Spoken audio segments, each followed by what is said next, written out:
Hey family, thank you for coming back to watch part 2 of the Black Rob story. Please make sure you subscribe to the channel, hit the like button, and share the video. They say behind every beat lies a heartbeat, and behind every legend lies a price that few could ever afford to pay.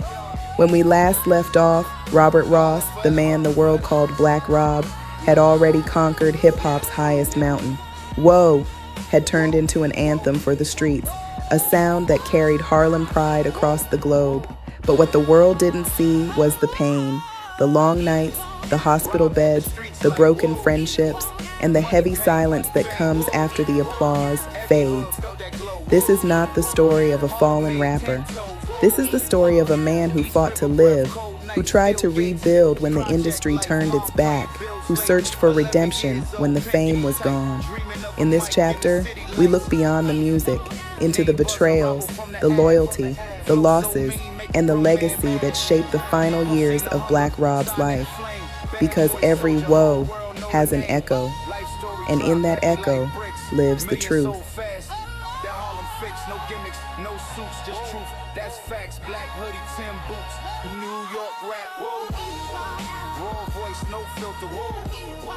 Every verse he spit was pain in his tone, like no fake love, just so sad. Words, the man who gave us woe was now fighting just to make it through the day. In April 2021, the fight ended. His heart gave out, 52 years old. Tributes poured in. People remembered the anthem. They also saw the cost. Now you may be wondering, why didn't Sean Diddy Combs help Black Rob? The truth is complicated. Rob said different things at different times. Some days he said the label left him for dead. Other days he said, I don't blame Bad Boy. Run around in the Bronx a lot, Park Towers. I used to run around with the radio with beats on the tape. Like everybody who said they could rap, I used to just go at it. Like kid named RP, that was really feeling me. So he was like, yo, listen, I got some people I know on the lot. And I was thirsty at the time. I started some paperwork with him. Not knowing. I was signing a production deal, like sign my life away with this cat. He took me to Puff. They went to Howard together. Like if I'd have knew Puff at that, if I'd have knew it would have boiled down to all this, I should have knew better. Went up to the office, it was on 18th Street. I went up there, I spit it out for Puff, had my tape. Some cassettes was out, man. So all y'all dudes, man, I don't understand how far I'm going back. I'm going back to Max Cell, TDK, started rapping, and he was like, yo, that's hot. Puff was like, yo, listen, man, holler at you going to lounge for a little while. Come see me. It looks pretty healthy. 20 minutes later, he came back out like, yo, healthy. From there, man, it was like history after that, man. A couple months later, I got a big check, and I was just in Harlem, man, flossing, man, throughout all the bullshit. Let's look at it. He looks pretty healthy here, Yeah. So I'm not sure if he was always sick. Normally if you have, kidney issues and things of that nature, your eyes wouldn't be as white. They would be kind of a yellow, glossy type, how he was towards the end. And your fingernails have like dark. It'll be like real dark. Yep, look at me checking my fingernails. Oh, Jesus. But anyway, but yeah, he looks healthy right here, in my opinion, though, right? But this is a video. We don't really know. It doesn't look like he was in that sick bed. That's for sure. That's a fact. And you can't go on tours, and we're gonna put the album out next week, and it don't come out next week, and we got 6 months to do this, so come with us over here and write this for me. My eyes have a yellow that tint. takes a toll on, what I'm saying? Like, this captain, he think I ain't that nigga. That's how the woke came about. must I pound the concrete like Like everything to me is wrong. Like, what I'm saying? I see a with a fat ass, and I turn back like, oh, see that shit? Cars go by, I'm like, whoa, that's crazy. You feel me? So it was like a no-brainer. So I was just spitting joints that just basically said who I was and who I was trying to be. Not better trying to be, but trying to let y'all know who I be. Every record after that was like, like jabs and uppercuts. What am I? I'm a star in the hood. Gangsta. Man, like some of these dudes out here, these dudes is trash, my man. They crazy trash. Like, it's no creativity, no authenticity. It's no, you don't even have style, swag, nothing. But you're able to spit a couple of words, and the people that you got behind you is able to push that, and it's a big record. what I'm saying? See, back then, you had to really be a spitter. Come out with some creativity. Up north, I only listen to like 2 or 3 niggas. You feel me? You know what I'm saying? Kiss, you know what I'm saying? Fifth, you know what I'm saying? And probably Banks.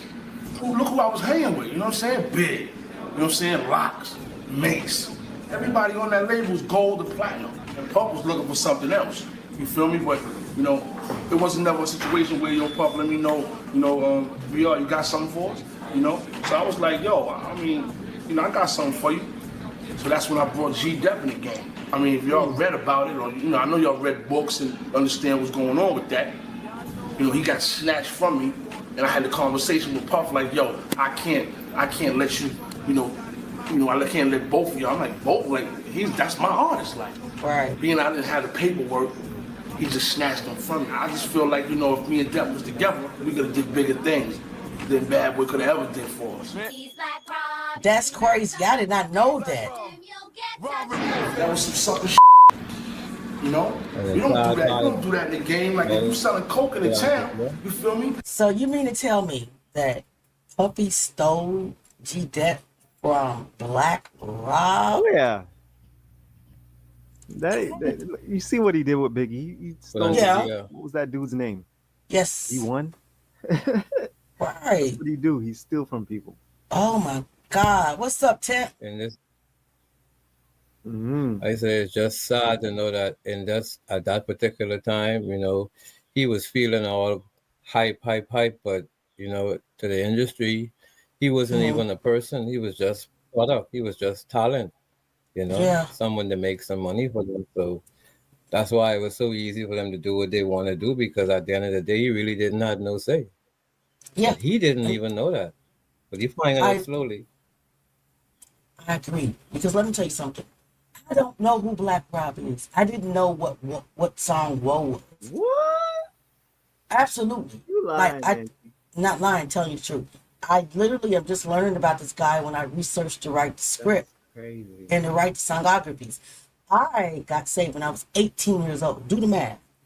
I'm 51 years old. So I was 18 when I got saved. That's 33 years ago.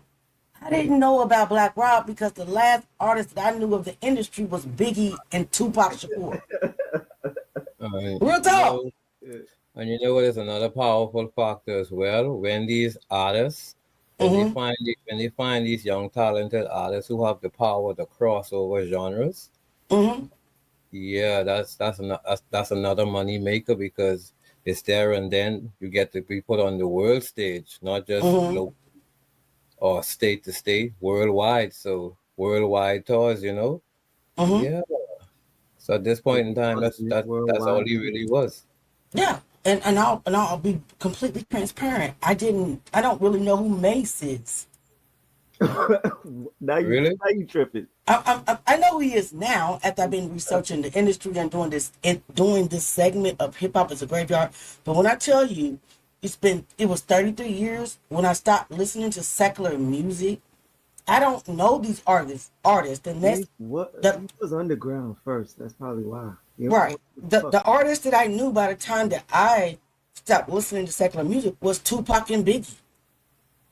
Real talk. That was the last artist that I used to listen to. So I'm learning a lot doing this series. I'm learning a lot about these artists right now. Not back then. I didn't know who they were. Like this song, Whoa, is new to me. It's dope, too. But it's new to me. Because it's not my first, it's not my go-to music. I love hip-hop. Don't get me wrong. But hip-hop is not the music that I listen to on a daily basis. It's not. I listen to gospel on a daily basis because at my age and in my mindset, I need stuff to inspire me. But that doesn't mean that I don't love hip-hop. You're saying he was too young for you? I'm saying that I was young when I stopped listening to the music. That's what I'm saying. But he was dope. And what Diddy did to these artists is diabolical. And everything that he's going through today is long past due. Period. I never liked Diddy. Even when Biggie first came out, I never liked Diddy. It was his ego. It was something about this dude always wanting to be in the camera. It was something about this dude always want to be all in the video. Yeah. Like Suge Knight said, all on the camera, being the fake ass Flavor Flav hype. Man, can't even dance with it. No rhythm having. I've never liked Diddy. I'm learning today why. I've never liked him. Something in me never, it just didn't sit right with this guy. It's like, why he's always trying to be up front? Move out the way. I'm trying to see Biggie. Why are you on the stage? You can't even rap. Can't dance. Can't do nothing. Move. So, yes. I'm learning today why. Yeah, he was the hype man. He was not even Flavor freaking Flav. Flavor Flav was a hype man. Diddy was the shitler. And what Jag say today, what she called victims? Yeah, she was live today. Her and set. And his victims are dictums. Okay. No. I don't like that guy. I don't like that guy. You see the Jonathan Hay interview? Yes. Yeah. Yeah, we saw all of that. I'm hoping that everybody find the courage to come out. Everybody, because it's not over. Because the fat lady ain't sang yet. I ain't sung nothing yet. Okay? That shit is crazy. Very crazy, man. Very crazy. I hope he get everything coming to him. Ever since he came out, he was always wanted to be in front of the artists. Always. That told me exactly the type of dude this guy was, and I never liked him. He would do anything to rise to the top. Everything ain't came out yet. But I believe in Jesus' name, Yeshua name, whatever that you believe, that everything will come out. This is just the beginning. While he may be one of the most sinister, man in history, to be able to be tied to such nastiness. Well, me looking at this now, even in 2025, 2024, from 90s and up, I mean, I'm seeing shades of the same story. Yeah. I'm seeing just different players, but the same game alive and different form, but it's the same payola, it's the same machine these artists were up against. And like I said, I'm looking at it on a couple of minutes ago when you had the picture up with him in bed. I'm looking at him like, whoa, Yes. like really, whoa. Right, whoa. Like, we know that these diseases can be man-made, right? Look at Eazy-E, how fast he died. We know. Look at the amount. Right. Look at the pneumonia, the suspicious pneumonia deaths. We know now because we have Jag who's in our lives who are explaining all this stuff. And shout out to JaguarWright, Wolfgang Amadeus, Set in the West. Please follow them, who have taught us about the nefariousness of this industry, who I appreciate.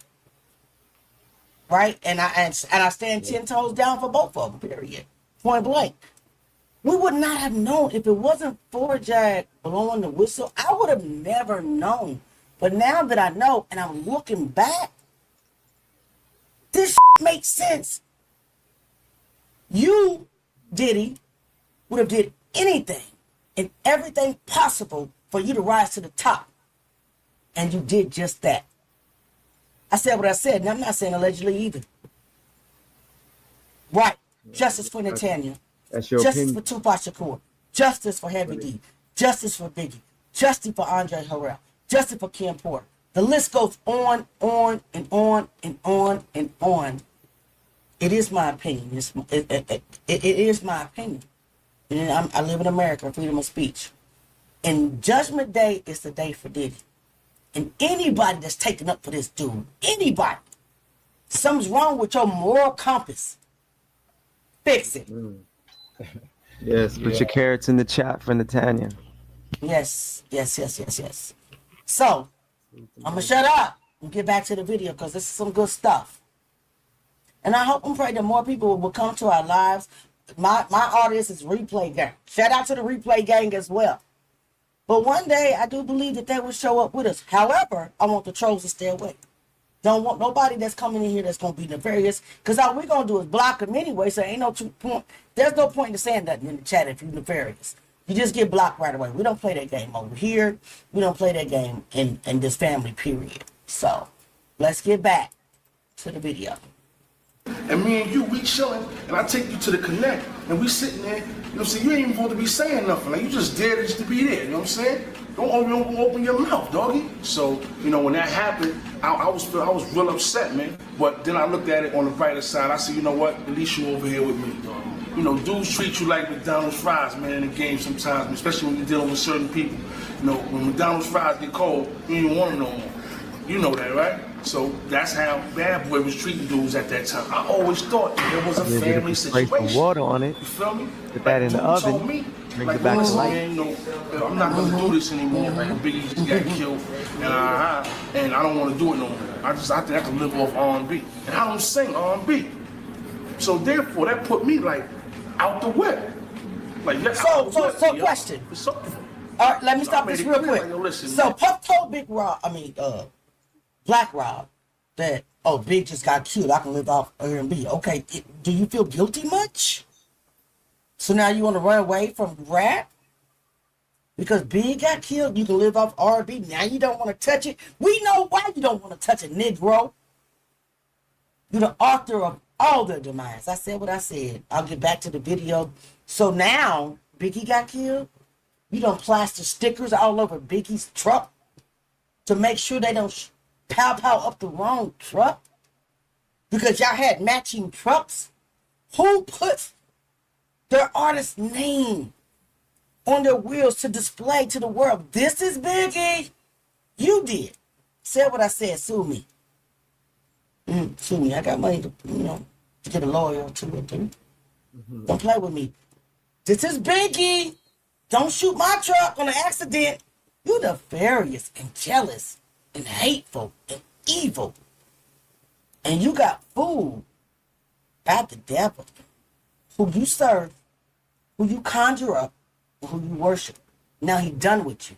That's why you have bars, and I'm done with that conversation. I said what I said. That's why you're reaping what you sow. You sow death. You sow destruction, and you sow evil. So I actually rejoice in seeing you get what you reap. Say what I said. Don't judge me if you do it is what it is. I'll delete your comment and move on. Let's go. What the what I'm gonna do? So Pop was like, okay, that's when he made No Way Out. We all on the cover. You know what I'm saying? He made that, and that after that record, he definitely wanted to do hip hop because that's what took him over the top. Hip hop, not R&B. I used to be in the studio with Big, and you know what I'm saying? We in one studio, he got another studio over there, and there'd be a pad right here and a pad in that room. You know what I'm saying? So I used to be like, damn, let me see this nigga right. Let me see what Big writes. I used to get up, go in that room, nothing. Go in this room, look, nothing. That alone separates Big from anybody. So, to compare Ross to this dude, Big, it can't happen. It can never. I don't hear Big Rest in peace, Ross. Biggie. We all said that, Puff. Don't do that, Big. As far as, all the other people up at Bad Boy. Everybody's not lying, gang. Me one time, I don't even care. Because all it takes is a press of the button, Department of Corrections, you know my name, you know my birthday. I used to work here. When I heard that, this nigga went seeing this nigga Wayne in jail, and you ain't come see me, y'all. Like all the years we spent together. Everybody's not lying, gang. Like, you actually think I'm not your man? So that right there, that's what gets me. That nigga was never my man. Ever. You got like 50 employees, man. You ain't even have to write the letter. I got sick with the kidney. You know what I'm saying? And up there, you know what I'm saying? Nephews, on the panel, nephews, do you think that all these people are lying? Real talk. I want your opinion. Do you think that all these people are lying? I don't think any of them are lying. Agreed. Well, I don't think they're lying. Nope. Do you see how many people are coming out left and right like, he did this, he did that, he did this, he did that. He set up Tupac. It was him. He did this to Biggie. It was Gene Deal. He did this to Biggie. I know he did it. These people are not lying. At all. It's time for justice. see and hear things they didn't like, but they had to swallow it, you know? Yes. And guess who set the bar? JaguarWright. That's who gave these other people the boldness to tell the truth, man. And the government, they know the truth. And they're not done. I don't trust the government. Don't get me wrong now. I don't trust the U.S. government. But what I do trust is the word of God, which explains how nefarious the devil is. So this demon conjuring, devil worshiping fool, just like Gay-Z, I said what I said, in the head, high witch, babe, bad breath, no banjo, Beyonce, all need to go down. Said what I said. All right, guys, I'm sorry. If it wasn't for Jag, I don't think Cassie would have came out. Exactly. Or all those other victims. And that's why she gets attacked so much. That's why she gets attacked so much. And that's why we go so hard for her. Period. Period. Is what it is. And I have insurance and all this. Yeah, I had insurance when I was employed at Bad Boy Records. I had insurance. Oh, well, you need to call them and see what's up with that. So I called them. My lawyer calls them, and they talking about, oh, now we took them off. Y'all took me off of that, so I'm supposed to get these meds and shit, man. Oh, what? All right. So now it's like, all right, you took me off the medication shit. You took me off the insurance. Okay. Now you take me off the website. You don't come see me. You don't write. You know what I'm saying? I didn't need no money because, like I said, I'm always get money. You know what I'm saying? Like my records sell, they sold, so I'm always gonna have some type of money coming in my account. Why did you steal? Why did you rob? It's the question. Now I'm home, and I shouldn't say fuck y'all niggas. Guys, let me ask you a question. He said, wasn't the one dude. He always got money. His record sale. Is that what he just said? Yeah, why did you steal? Why did you rob? He's not giving him all of his, what his due. Or, let's go further. Was it a humiliation ritual? Was it something that was a condition that he had to do for success at Bad Boy? Think about that. Since we know about the dark secrets that Puff is doing and that the industry is doing, and we know about humiliation, rituals and all this stuff we're learning, it didn't make sense, did it? That him at the peak of his success would rob this woman in a hotel, knowing the hotels have camera. Could have been a humiliation ritual. Could have been a deal that he made. I'll go do this time, blah, blah, blah. I only have to do blah, blah. I'll do this. But you don't think so? What do you think? I think he was hard on. He was tweaking? And yeah, he needed okay. Because I'm open to everything. What was he doing at that building? Again, it was a hotel. I think he was staying in a hotel. So he could be doing drugs, which I cannot find the internet scrubbed at any. Checking doors? Right, checking doors. Checking doors. In the hotel, the crackhead moves. But I can't find anything that substantiates that belief. I couldn't even find anything. I know you couldn't either. I know you could. You look too. Yeah. Because you the one that edit the video. You put them together. I just write the script. I couldn't find it for the script. You couldn't find it for the video. So I don't. The industry was always known for having a way to lure these men into certain positions to manipulate them, and there's always a partner with it.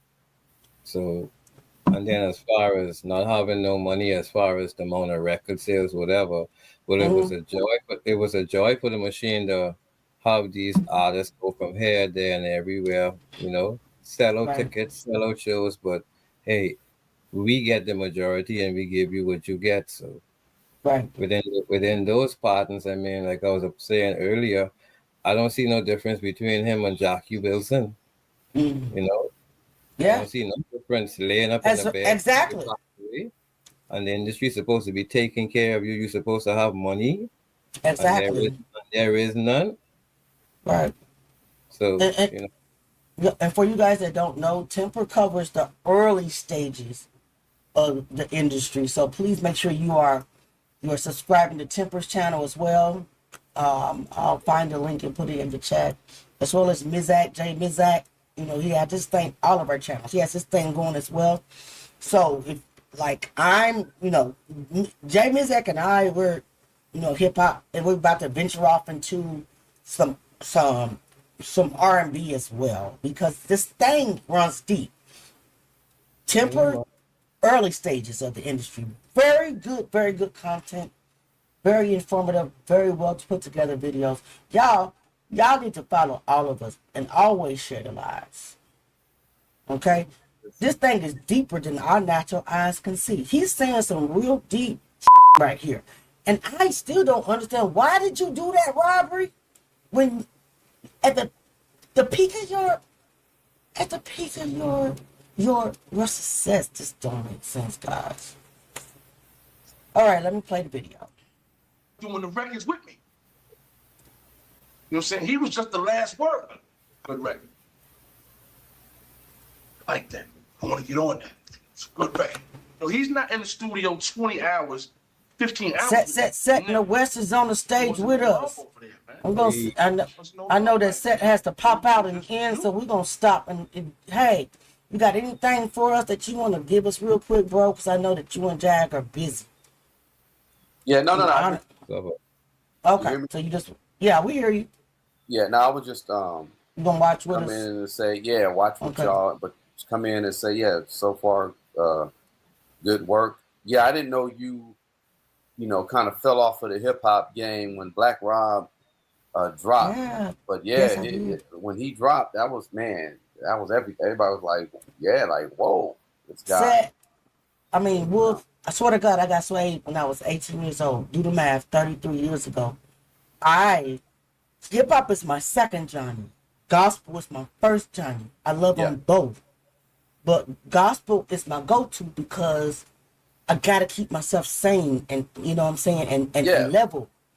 But hip hop I love. So that's why you see my page. You got a combination of praise and partying on my page. There's nothing wrong with that. Because if you've been listening to hip hop your whole life, and like some people, they are crazy. Because if you take it for what it is, and you know, now that we know what they've been doing to the frequency and all that, then it'll make you crazy. You definitely need to, you know, gotta have a balance. Listen to some jazz or some, you know, you know, classical music, because you gotta have a balance. And you know, on our channel, on all of them, we always like salute y'all. We always give y'all props because you guys brought this to our attention. You guys gave us this series, and we appreciate you guys. But I am learning as I do these mini documentaries. I'm really just now learning about a lot of these artists. Because like I said, like I told the audience that I stopped listening at 18. That was Biggie and Tupac era. Anybody after that, I don't really know about them. So I'm learning as they learn. Yeah, you didn't miss nothing, because after Big, like, it was Mace, and I couldn't stand no damn Mace. I couldn't stand Cameron. I couldn't stand. I still can't stand Cameron. I don't know what he was. I don't rock with Cameron. I don't like his flow. I didn't like Dipset. I didn't like Jules Santana because he allegedly gave one of my ex-girlfriends the herp. Oh Lord, not the herp. Like you know, you didn't miss nothing. I didn't, because I felt like substance left for Tupac Shakur. And then here come Nipsey, who I didn't know about, but after I did the documentary, I had to do all the research because you guys wanted me. That man was amazing. That dude was Tupac 2.0, in my opinion. Then they took him out. Yep. So I'm like, what the? You know, you want all these nefarious folk in the industry to survive, but the ones that had substance, you want to take them out. Clive Davis and Diddy. And the rest of your minions, I said what I said. Yeah, we appreciate you guys for teaching us, because I didn't know. I'm just now learning. That's why it's so important that this series goes on, because as Jay and I are researching and Temper are researching all these artists that comes next, I'm learning. Like, what the F you know what I'm saying? WTF is what I say. What WTF? So we really appreciate you guys. We love you guys. We always gonna honor you on these videos. So I know. So if you don't got nothing to say right now, we can keep watching if you want us to. So you can, and we'll stop in a little bit so you can interject or whatever. But I didn't know anything about Black Rob, but what he went through was crazy. Crazy work. Puff stealing artists from him. He's committing robberies in the height of his career. Like, what? You got money. Why are you having to rob? I don't know what's going on. Well, to me, there ain't no difference than when you as a group made it as a group, but then here comes a decision. They want you, but the rest of them, they gotta go. So, you know, and we're learning. Indispensable they were.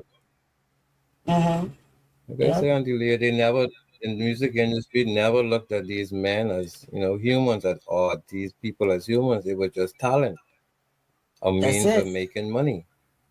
So, yeah. So he went to jail for 4 years, a little over 4 years, came back, and everything had changed, so he never was able to get back where he was. Puffy was done with it. That's crazy. I can't stand Puffy. Off with his head. See what I said? Off with his head. Sick of his ass. All right, guys, I don't hit the play. Using, like, trying to use me. Like, yo, why my shit ain't selling? Like, why I can't get it on Music by Mail? Why I can't get it here? Like, why I can't buy a cassette of this shit? You feel me? It's because motherfuckers took that shit off the shelf. They used the Black Rob report, you know what I'm saying, as a springboard for the Biggie duet album. But Puff wasn't doing nothing. We didn't have no records out. It was dry. Everybody was going. So, okay, Black Rob. You know, that's to call myself the savior over there. I went and did my little crime or whatever. It's like as soon as I seen him, they said, yo, you know I wasn't coming to get you, right? Yo, BR, what up, my dude? What up? Okay. Yo, kick that thing you was kicking in the studio. Right on town, I'm bound. You hear what he said? I did. What did he say, Jay? Hold on. He said. What did he say, Jay? When he saw Puff said, "You know I wasn't coming to get you, right?" Wow. Yeah, we know that. We know that, Negro, because you wanted to be here. You wasn't coming to get him because you wanted to be here. Anybody that shined more than you, you took them out the way, one way or the other. Whether it was death or jail, you removed them. So we knew you wasn't coming to get him. We knew it. Punk. Wow. That's what I'm doing. You know what I'm saying? Because I refuse to lose right now. By 2010, they weren't in business anymore. No contract, no built-in safety net, just whether a phone call gets made. In April 2021, after that hospital clip, Diddy reached out allegedly. Reports say he helped, but fans still asked why it came so late. That's the hard part of this story. The machine moves on. You notice he's always touching us. Right. When it comes, doesn't exist the years in between. Rob's relationship with Bad Boy soured. He openly said the label abandoned him after prison, leaving him without support. Yet he was central to its sound and even introduced artists like G-Dep. This contradiction underscores the industry's darker side. Labels celebrate you at your peak, but often disappear when the spotlight fades. The break wasn't sudden. It happened in pieces. Prison took years off the clock. Promotions died on the vine. By the time Rob came home in 2010, he said it himself. He wasn't on Bad Boy anymore. He didn't blame Puff. He didn't blame Harv. He blamed himself. But time and distance change how a story feels. Harpier, nefarious too. Rob said Bad Boy left me for dead. Two truths side by side. One from a man trying to move on, another from a man still hurting. The music had changed too. Radio leaned another way. Labels chased a different sound. But Rob rebuilt on his own terms, outside the system that once lifted him. And that's where the bond frayed, with less business, fewer calls, and more silence. After his death, reports said Diddy paid tribute and contributed to funeral expenses. Diddy paid tribute on Instagram, "Rest in power, King," and the note spread across his socials. In the days that followed, reports said he helped cover the funeral. a final gesture that arrived alongside memories of what Black Rob meant to Bad Boy and to the culture. The gesture highlighted how complicated the ties remained, admiration mixed with resentment, and support overshadowed by years of neglect. In early April 2021, videos surfaced of Rob in a hospital bed, thin and breathless, admitting he was homeless. I don't know what the pain is. The pain is crazy, man. It's helping me out, though, man. It's making me realize I got a lot to go, man. A lot to go on, man. Oh, man. Broken. You ain't stop. Right, hold on. You don't stop. How you feel about X? I mean, I feel everything about X, man. Oh, my goodness. X was love, man. Positive. Where the video go? X is big love to X, man. Oh, let it play on. I was just saying, Just he looked days later, broken. he passed away Okay, on April all right. 17, 2021 I can't find it at nowhere. Memorial Hospital in Atlanta, Georgia, from cardiac arrest. He wasn't alone, though, as Mark Curry, his longtime friend and former Bad Boy label mate, was with him at the end. Curry said he was holding Rob's hand. He died of cardiac arrest at just 52 years old. The shockwaves were immediate. Tributes poured in from fans and peers alike, mourning not just his music, but the struggles behind it. Why didn't P. Diddy and Bad Boy step in sooner to assist Rob? Where was his family? Rob leaves behind 4 children, Million, Diamond, Rihanna, and Kaylee, and a legacy bigger than any chart run. He was never married, but he was loved, and he is remembered. Rob's journey embodies the phrase, "Hip-hop is a graveyard." From platinum success to incarceration, ill health, and homelessness, his story mirrors a chilling pattern in the culture.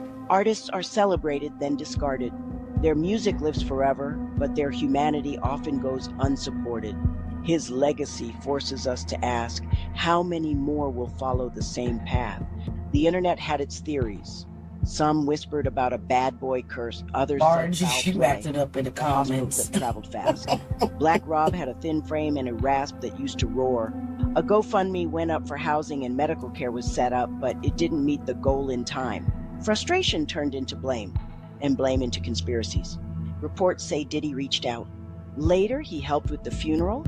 People still argued it came too late. But credible outlets point to a simpler, harder truth.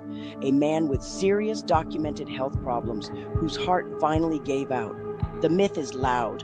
The facts are quieter, but we believe that sometimes some myths are more credible than the so-called facts the main media puts out. People call it the bad boy curse. I believe there's a curse around Bad Boy. Not a myth, but a pattern. Look at the trail. Biggie, gone in 1997, case still unsolved. Shine. A club shooting, a decade in prison, a career derailed. GDAP. A confession to a 93 killing, a conviction years later. Moon. Federal time, then release and reinvention. Craig Mack, gone too soon. Black Rob. Sickness, homelessness, and a heart that finally gave out. Even folks around the circle. Violence, tragedy, headlines that read like obituaries. Different stories, different years, but same orbit. One label, one leader, one ecosystem where too many endings feel the same. When I trace the line from studio glory to graveside tears, I don't see coincidence. I see a current, and it keeps pulling people under. This curse isn't just superstition. It's what happens when fame is fast, money is louder than mentorship, and loyalty gets measured in chart positions. Facts. Artists become expendable. When the machine moves on, too many are left without protection, without health care, without a plan. And then the headlines come. So yes, call it a curse. Call it karma. Call it the bill that always comes due. But I believe the pattern is real. Yep. I believe the cost is real. And I refuse to pretend these are isolated stories when the names rhyme with the same pain. I'm not accusing anyone of crimes. I'm saying the outcomes speak for themselves. Too many stars, too many funerals, too much silence, too late. That's why I believe. Because when you love this culture and you keep seeing the same ending, you stop calling it random. You start calling it what it feels like. A curse. Is this conversation helpful so far? Whoa! Will forever bang in clubs and headphones. But the true story of Black Rob is more than a hit record. It's a cautionary tale about fame, health, loyalty, and survival. Correct. His music endures, but the lessons of his life are what the culture must never forge. This is where the record stops, and the truth begins. Robert Black Rob Ross gave us a word that shook the world. Whoa. But the measure of a man isn't one hook.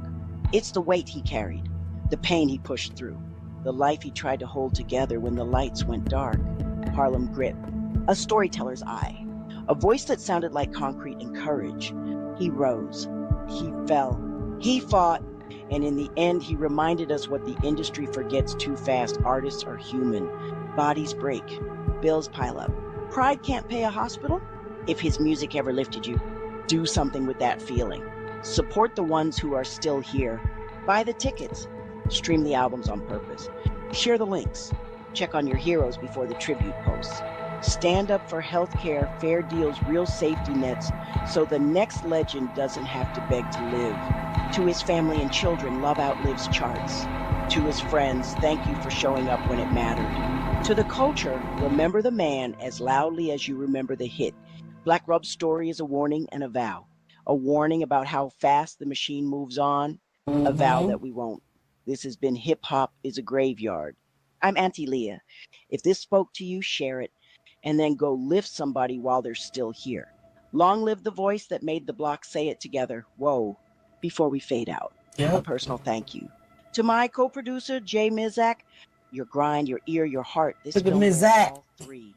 And to the originators of Hip Hop is a Graveyard, JaguarWright, and Wolfgang, also known as Set West. Thank you for the spark, the courage, and the I forgot to give you that picture. If this story moved you, support the people for the next possible. Honor the work, share the message, and keep the conversation alive. Now hold on, family. Don't go nowhere. Because this story ain't done yet. It ain't done, y'all. We walked through the struggle, we felt the pain, but now let's shift the lens. Let's hear it straight from the man himself, from Black Rob, in his own voice, his own words, Auntie Leah. raw and unfiltered. You see, behind every headline, behind every hospital bed, and every verse that hit our souls, there were real people, brothers, friends, industry peers, who saw the man behind the music.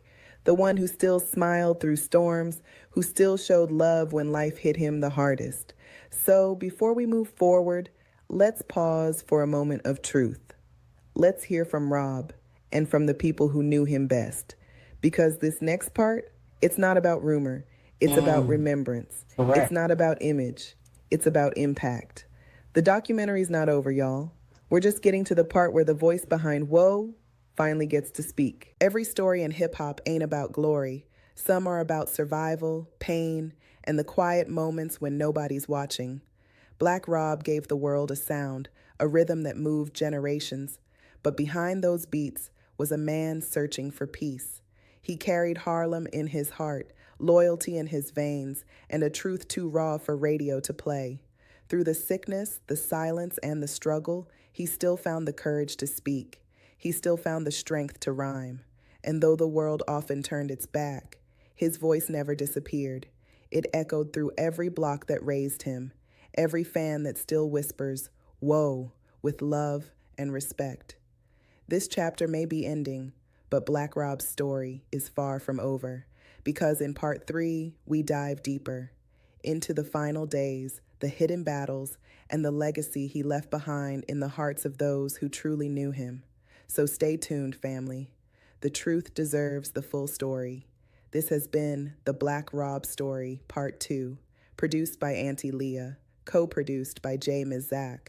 Honorary mentions to JaguarWright and Wolfgang Amadeus for inspiring the Hip Hop is a Graveyard series. Thank you for watching, and as always, thanks for kicking it with Auntie Leah.